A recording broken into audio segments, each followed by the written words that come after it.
Welcome to Around Space. I'm Kent Miller. Today we're going to be talking about the next giant leap for America. I'm delighted to have with us Dr. Ajay Kothari, rocket scientist. He got his bachelor's in physics from University of Bombay. He got his master's and PhD in aerospace engineering from the University of Maryland. From 1982 to 88, he was an assistant research professor at University of Maryland. In 1988, he founded Astrox Corporation, and that company provides R&D services to the U.S. Air Force, NASA, and DARPA. Welcome back to this table. Thank you very much, Kent, for inviting me again, and it's been wonderful to be here again to see you. And this time, actually, I do want to really thank National Space Society and the DC chapter of the L5, and especially Donnie and David for doing this wonderful volunteer work for such a long time. So tell us about your first impressions of space. Well, what I want to talk about is giant leap for America. To the moon, Uncle Sam. That's what I want to talk about. And why do I think this is a good thing or a great thing for us to do is this. I have to tell a story here. Okay. You know? Imagine 50 years ago, in the mid-60s about, sitting in the middle of a jungle, actual jungle, forest, on a farm, with mountains around and what we call half tiger, advago, living tiger, living in the mountains nearby. This is my father's farm. We were sitting down around a campfire, a small campfire, and listening, trying to listen very hard through the radio. We had no television at that time, not that wealthy. We were trying very hard to listen to this, crackling, old, decrepit radio. It was a Philips radio, by the way, if you remember from that time. To listen to the splashdown of the capsule coming back after, hundreds of thousands, 100,000 miles around the Earth, and hundreds of thousands of miles after coming back. And we were just listening very hard. My father was there, other people, farm hands were there, myself, my siblings, everybody was sitting there. Really, we were aghast. We were so impressed.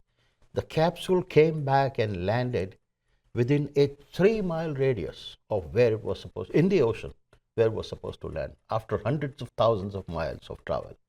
And we were just so impressed with America, with the United States, and what it can do. And my father told me this, that, the Russians also do the same thing. They do similar things, but they announce their things after it was done. It was done if it was done successfully, Right. And otherwise not. But the Americans were right there doing it, and we were just totally impressed. It was a glorious time. It was also, very, very a time in the history of the United States where people were asking all kinds of questions and answers, unusual answers. And I thought myself that this is where a next level of human evolution was taking place in America. It was a glorious time. So this is what I want the same thing to happen now to America. I want something big, something great to happen to America. And my thinking is that what we should do next is to go to the moon, but this time not to visit, but to live there. Hundreds of people living there, maybe thousands of people living there, and learning different things. So the question, of course, is, why moon? Why? Why moon? And why the moon? Yes. Why the moon, and why that, and why not Mars or Some something people else? say Mars. Yeah. Some people say Mars. Yeah. So I have what I call the dozen whys. Okay. Good. So I have a dozen reasons why I think it should be. This is what we should be doing. All right. To start with, we have detractors who's here who say that oh, been there, done that. We have. Yes, we have been there. Flags Yeah. and footprints. Yeah. Yeah, flags and footprints. But not done that. We have not done that. We have been there. We have not done that. What we need to do. The next reason, the second reason is that this is doable. This is doable in a short sort of a time frame. Within, this is a political reason now, within an administration's term of a 4-year Okay. or say 8 years, this administration or any other administration actually, it can be done. It is possible to do it in 4 years or 8 years. Okay. That gives a little excitement to the administration also at the same time. And at the time we're taping the show, we've completed an election.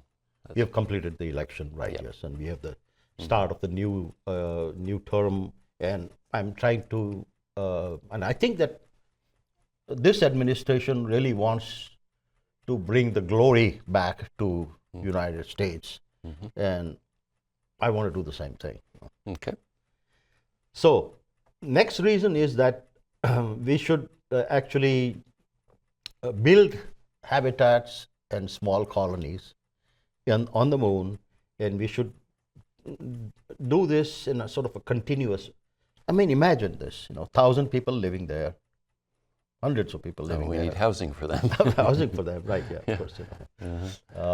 But imagine this scenario where thousands of people are living there. It could be so endearing, it could be so alluring, and it could, come up with a continuous interest from people of this country and actually around the world. The whole world would be watching this.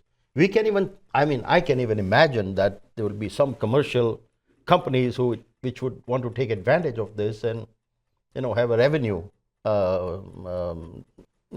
streaming what's happening there and have a revenue stream out of that streaming.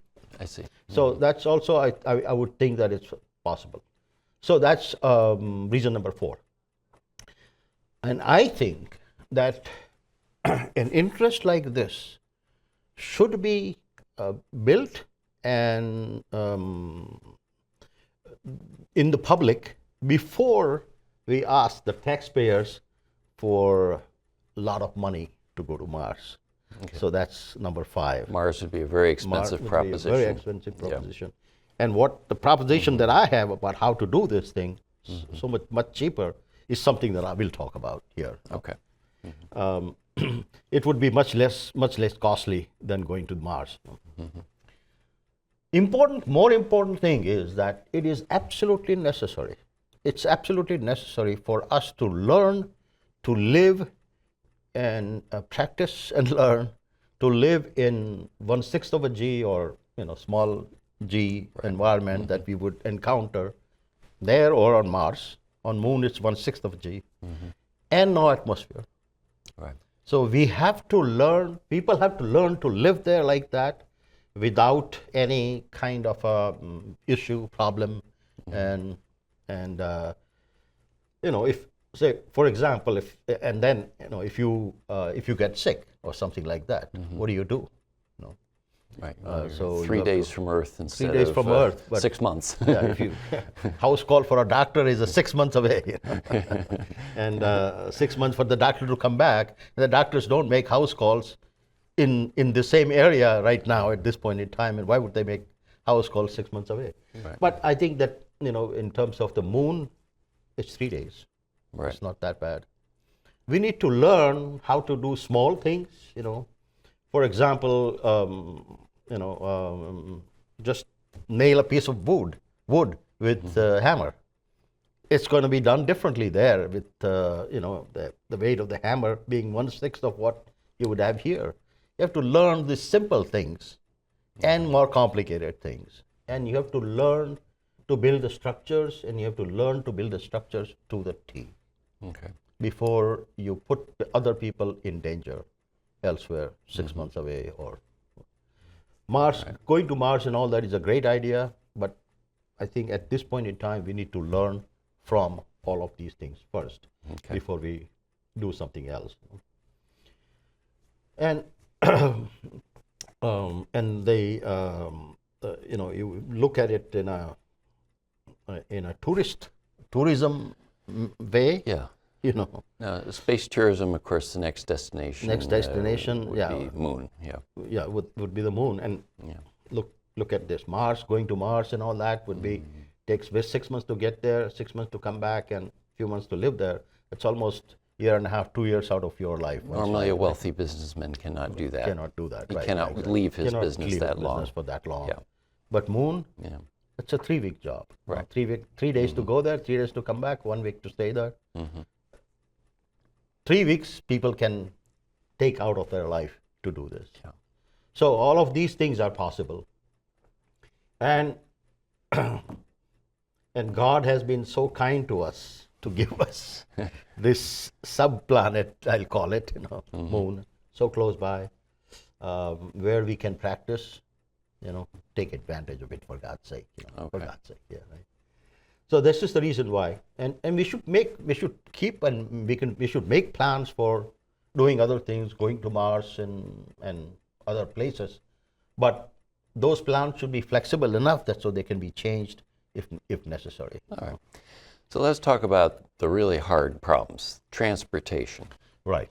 All right. So how did this happen? Is this that we had some work that was asked of us to do by the chief scientist of the Air Force, Dr. Mark Lewis, and his deputy, Dr. Ray Mose, about 10 years ago, to look at various different options, some of them reusable options and some expendable options. So we looked at them and looked at also the cost of doing that, and we realized that the only way to really reduce the cost is to have a reusable first stage or both stages, and that's the only way you can reduce the cost enough that it makes sense to that you can build that.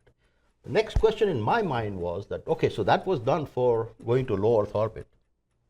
What if we can we extend that advantage to going to the Moon? Okay. And so I took this upon myself to try to see that and try to prove that. So I started by looking at Apollo, Apollo program. Okay. And at that time, of course, the Apollo had 4 stages, approximately 4 stages. Yeah. And the first 2 stages and half of the third stage put the fourth stage into orbit, low Earth orbit, and then after 1 or 2 orbits, we had the translunar injection. Right. So since I had done all this work for the orbit, I thought to myself, what if I can extend that by adding the other things, translunar injection, etc., into this? And so I looked at what we have these days. So what I needed for that is what kind of delta V would be required to be able to do the translunar injection and then intercept by the Moon, and then landing on the Moon, like that. And so I got, retrieved those numbers, and here is a chart. It's called subway chart. Right. For that. All the delta V's for traveling around the solar system. Around the solar system, right, exactly.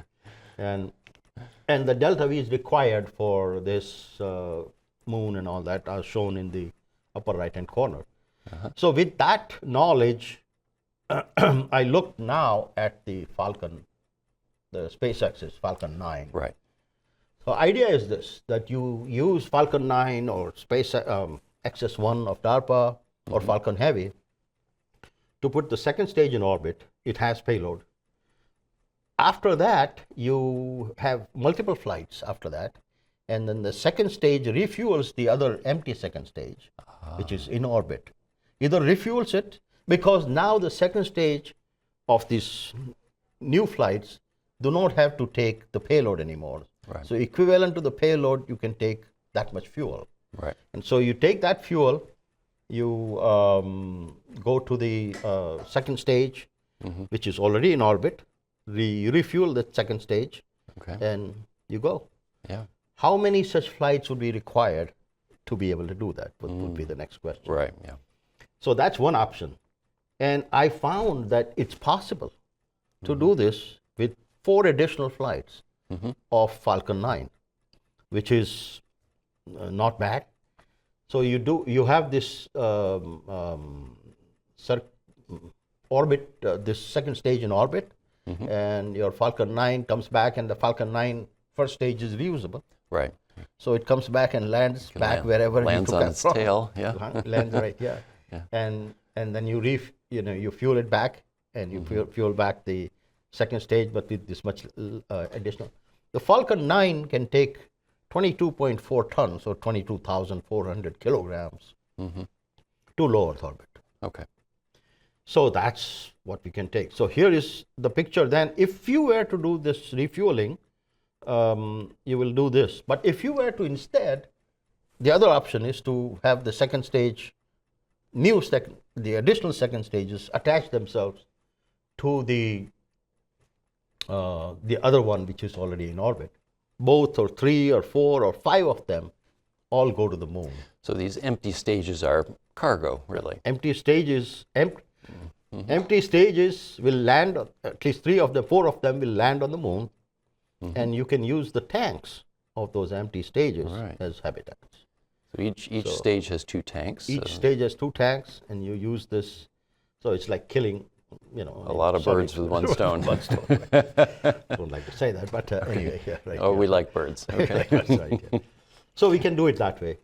All right. The other possibility is, of course, XS1. Okay. So the XS1 of DARPA program, which this Jaspanable is also doing a wonderful job of managing it, is a different type of a vehicle. It's a smaller vehicle than Falcon 9, but it can also do this job. So I looked at that as to how it would do that. And again, you have to use that in a Burmese fashion, which where 2 of them, and here's the picture of that. Right. The Burmese fashion, and the second stage again goes to orbit, stays in orbit, and these 2 XS1 first stages, Burmese, will come back and land and be rejigged. That's right. And be ready to turn them around, and launch them again. Go back, launch again. Yeah. And so this can be done in supposedly XS1 is supposed to be launched 10 times in 10 days. That's the goal. So It's impressive. it's impressive. Like So an it could be airline. like an airline. Yeah. Almost. That's where we want to go with these reusable Yeah. things. So XS1 can take 16 tons, 16.4 tons, Okay. 16,000 kilograms to the moon. And here is what, and I added on this one, this picture, and the previous picture that we saw of Falcon 9, I added the legs, because we'll need the legs now To for land. moon legs That's for right. landing on the moon. Right.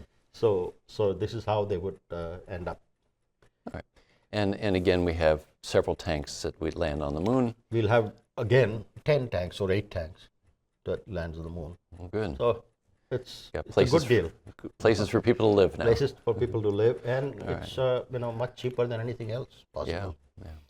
The last option I looked at is, hey, what about then Falcon Heavy, which SpaceX and Elon Musk have been talking about?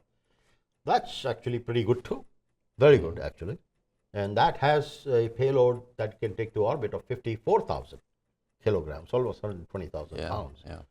And so we can send that much payload to orbit. Again, here is the picture of the Falcon 9 Heavy, where 2 additional boosters both go up and come back and land and Right. refuel. So etc. all those first So stages land. all those first stages stay back on and Earth, and land. second stage stays on the moon. That's right. Okay. So it's possible. It's possible with this both ways, whether you refuel or you connect the second stages together, and all of them go to the moon. Right. Basically. Yeah. So that's kind of the idea. And here is a cartoon picture of how the tanks would be, in this case, 8 tanks, Right. would be on the moon, and people will be living there, and the doors would probably be on the sides instead of in the front, but regardless, that's kind of the idea here. Okay. They would also be Now there's a little bit of a radiation environment there, so you'd want to cover them. cover them, right? Yeah. Yeah, exactly. With So it's regolith. with Yeah. regolith or Okay. with the lunar soil, Yeah. which is the picture I have in the next slide. Okay. So it'll be like this in this slide, where Oh, very it good. is covered by the soil, you know, a foot Yeah, thickness same. soil. And the last picture that I have is a picture from NASA, actually, of how the moon working environment would look. The others were not the working environment, but where people were going to be living. Right. This is the working environment.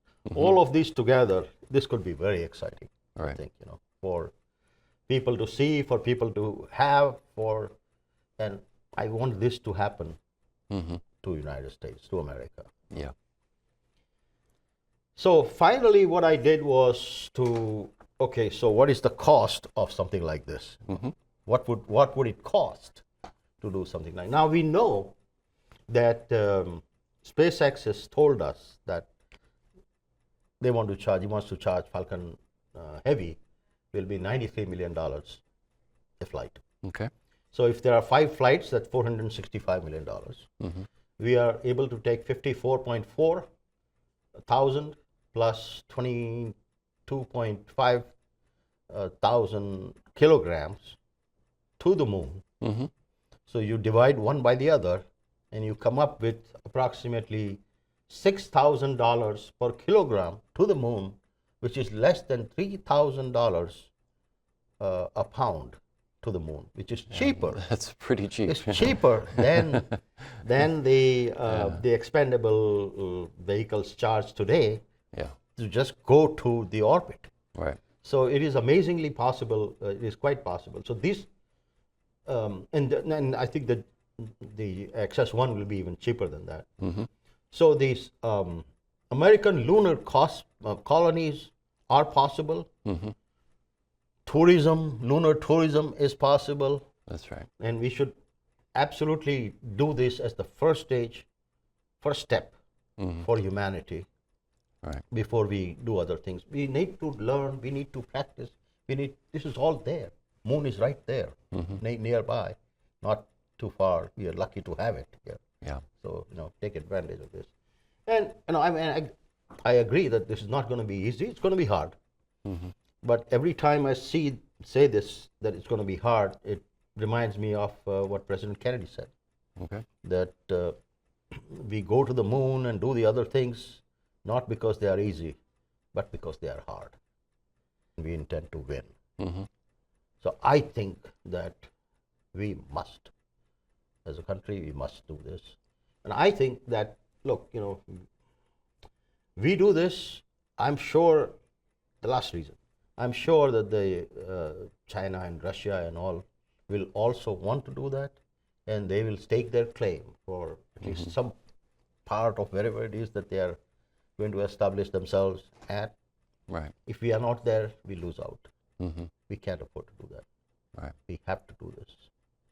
So we must do this for many different reasons, and this must be the next step for United States, for our country. It's the cheapest possible way. It is the grandest possible thing to do, and it's just would be very interesting for the whole country, Right. for the world, and it is the right thing. We need to learn all these things before we. Yeah. It should be the thing. I certainly agree. I know here on Earth, for example, our experience in Antarctica, Yes. it's taken us generations to learn how to do this well. Do this well, right? And there's been a small number of lost lives. Right. And if we're going to go and live in space long term, then Right. we want to be not too far away. We want to be not too far away. We want to learn this Yeah. very well to the T, and so that we don't make mistakes when we go far away. Right. We have things to fall back on, Right. and we can always, have other options at Right. that time. Takes time to work out the Takes time to work logistics. the logistics. Yeah.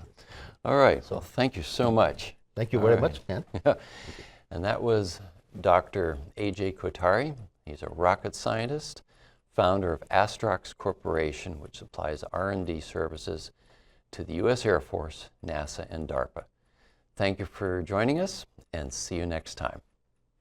Thank you, Ken. Thank you. I want to go back to